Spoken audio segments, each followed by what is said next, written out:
for those remarks and for introducing the initiative. So it's my pleasure to introduce Honorable Commissioner Dr. Solomon Derso, Commissioner of the African Commission on Human and People's Rights, and the chairperson of the Commission's Working Group on Extractive Industries, Environment, and Human Rights Violations. Commissioner Derso, we're truly honored by your presence today. And just to reiterate what Ahmed mentioned already, we're grateful for this opportunity to contribute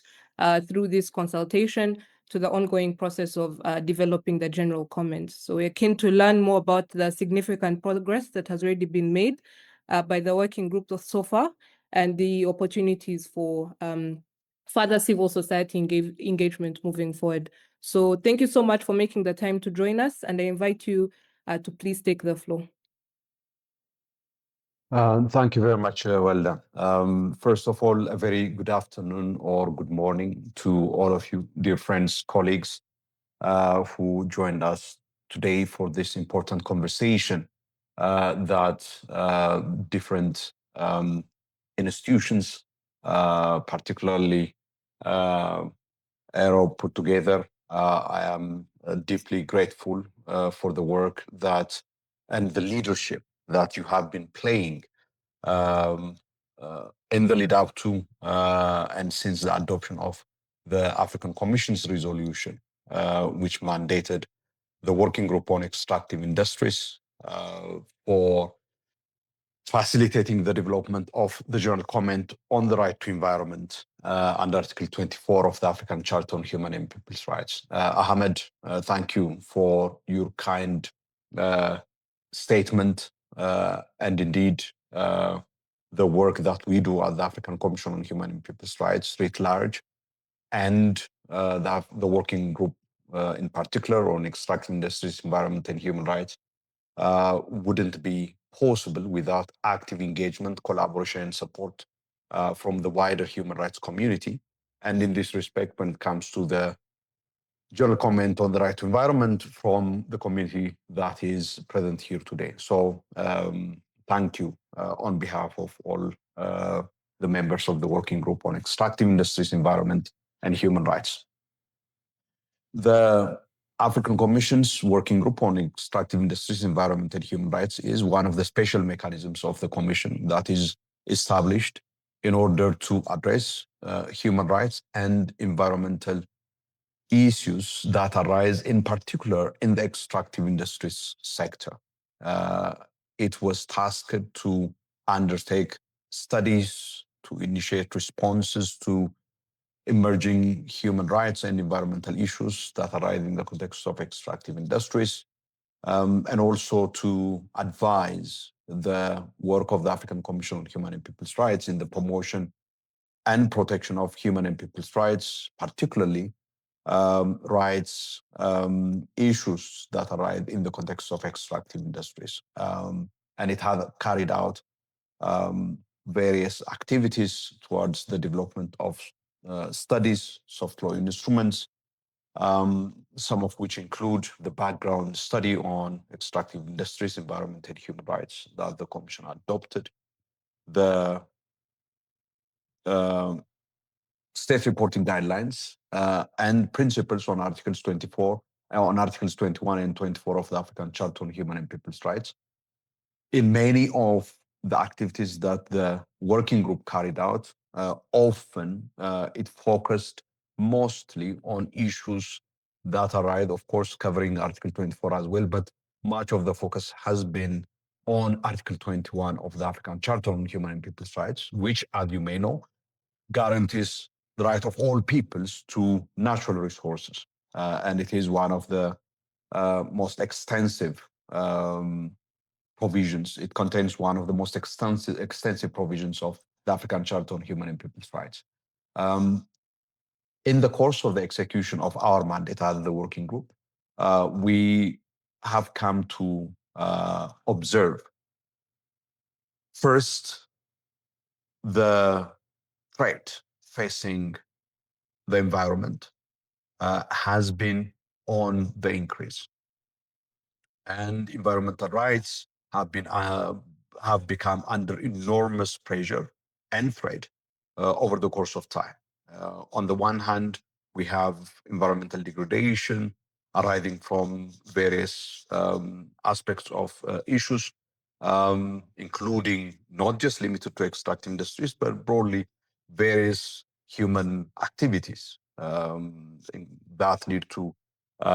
various environmental degradation and pollution. That is one aspect, loss of biodiversity and the implication thereof to environment and ecological balance has been another one. And of course, over the course of the past half a decade or more, we have seen the ferocity and intensity of the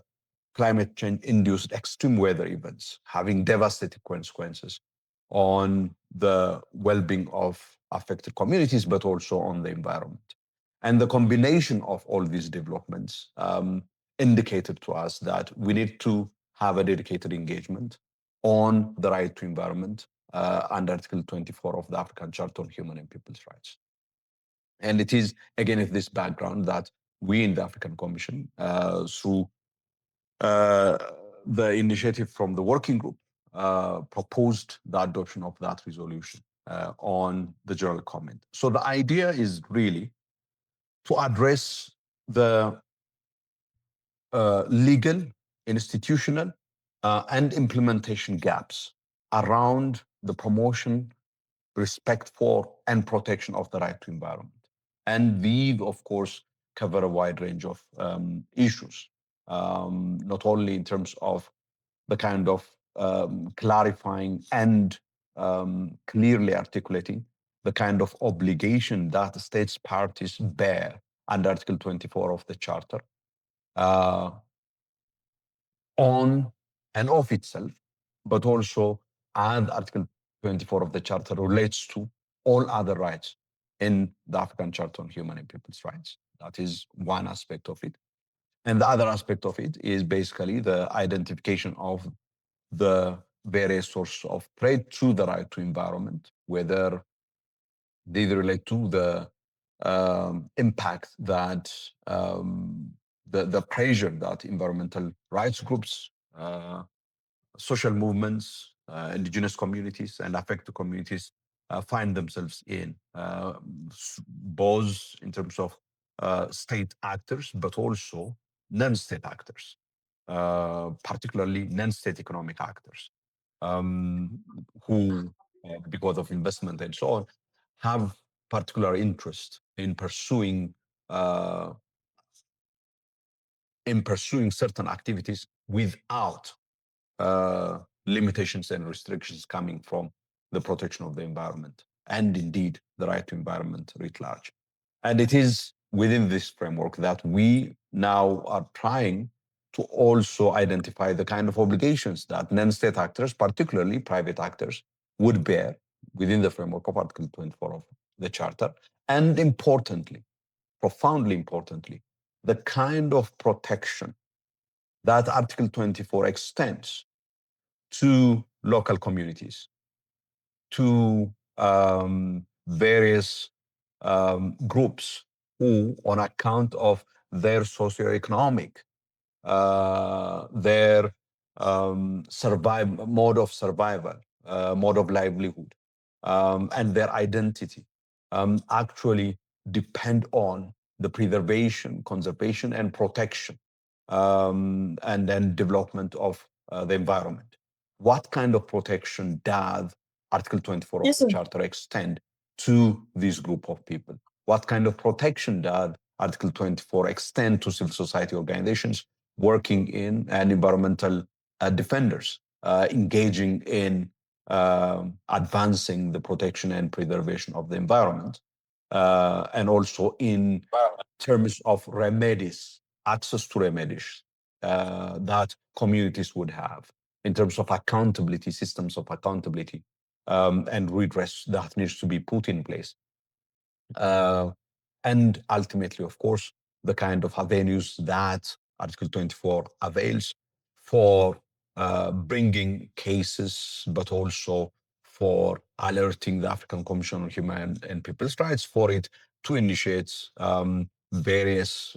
engagements, whether that is in terms of state report reviews, when states present their report under Article 20, under Article 26 of the MAPTO Protocol, or under Article 62 of the African Charter, or when the African Commission undertakes promotion missions in states, or when the African Commission actually has to respond to urgent letters of appeal or letters of concern,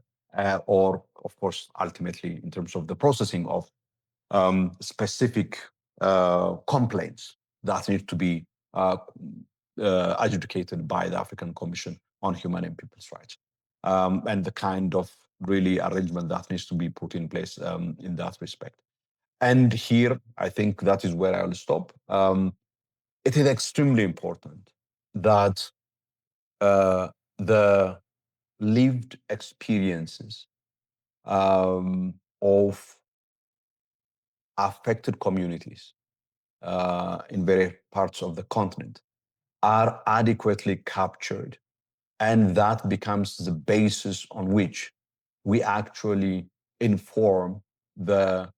analysis and articulation of the content of the general comment, in order for the general comment really to be responsive to the needs and lived realities of people on the African continent, as well as various stakeholders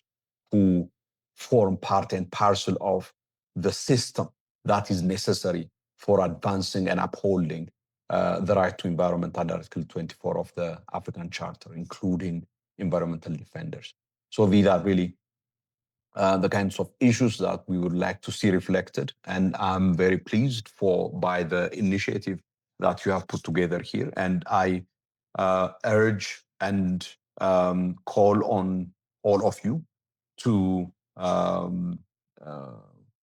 provide inputs in response to the call that we have put out. As Fiona mentioned earlier on, the deadline has been extended until 20 July, and we welcome all the inputs that's possible. And we would like really this general comment, apart from really advancing doctrinal and jurisprudential content and richness, to be also really practical in terms of addressing the gaps and lacuna that exists as far as really the promotion, protection, and advancement of the right to environment on the African continent. Thank you all very much once again for your kind attention, and we look forward to a very productive deliberation and indeed to receive the conclusions of this important convening. Thank you very much again.